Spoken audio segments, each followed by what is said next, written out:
Véronica Loubry au plus mal, elle brise le silence sur la maladie de son compagnon. Après 6 années parfaites en compagnie de son homme, Véronica Loubry bascule du conte de fées au cauchemar éveillé. Que s'est-il passé? Depuis quelques jours, Véronica Loubry vide toutes les boîtes de mouchoirs. Et pour cause, son mari est malade. Aïe, ça pique. SOS Véronica Loubry en détresse. Lorsque Véronica Loubry parle de son amoureux, elle ne tarit pas d'éloges à son sujet. En croisant son regard pour la première fois, elle ne croit plus au prince charmant. Dépitée par sa frêle silhouette, elle a l'impression que ses plus belles années sont derrière elle. Convaincue qu'aucun homme ne voudra d'une mère célibataire de 2 grands enfants, elle s'investit à fond dans son travail et l'éducation de ses trésors. Motivé, cet homme va parvenir à rallumer la flamme dans ses yeux et dans son cœur. En lui demandant de l'accueillir dans la seconde phase de son existence, l'ancienne animatrice de télévision fond. C'est simple, elle n'en croit pas ses oreilles. Terrorisée par ses ex-conquêtes toxiques, elle se laisse peu à peu apprivoiser. Le bonheur, c'est maintenant, ou jamais. Aux premières heures de la pandémie, la parenthèse enchantée de Véronica Loubry s'achève avec perte et fracas. En effet, victime d'une gravissime infection oculaire, elle a failli devenir aveugle.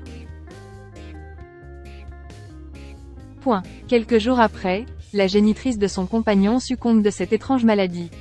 Bref, c'est la Bérésina. Alors que tout aurait pu les détruire, ces deux-là vont s'accrocher l'un à l'autre. Tel à des bouées de secours, ils se jurent de ne jamais céder à la pression. Sauf que 3 ans plus tard, le scénario macabre va reprendre du service.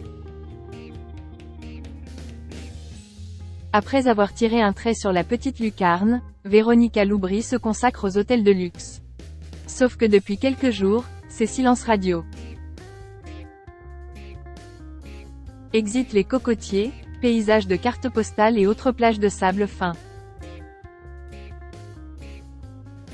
Noyée de messages, forcée de réagir, elle finit par accepter de lâcher un semblant d'explication à ses followers. Va-t-elle leur convenir? Et là, c'est le drame. En 3 phrases, Véronica Loubry affole la toile. Cette fameuse « épreuve difficile » qu'elle redoutait tant rattrape sa tribu. Plus que jamais, elle supplie les oiseaux de mauvais augure de ranger leurs commentaires haineux au placard. Nous avons besoin d'être en famille, de nous réunir, d'être ensemble. Face à ce scénario apocalyptique, elle n'a pas le choix que de la traverser aux côtés de son amoureux. En mélangeant dignité et combat, tout devrait rentrer dans l'ordre. En rédigeant cette story, Véronica Loubry avoue à demi-mot son sentiment d'impuissance. Sauf qu'elle ne manque pas de soutien, et c'est tant mieux. Présente à ses côtés, les traits tirés, la mine défaite, Tylane Blondeau tente de faire bonne figure. Considérant Gérard Kadosh comme le « meilleur des beaux-pères », elle compte bien épauler ses demi-sœurs Léa et Alison Nina. Malgré leur quotidien aux États-Unis ou dans l'Hexagone, elles feront bloc contre la maladie. Quand on est amoureux, on est prêt à soulever des montagnes pour que l'autre esquisse un sourire.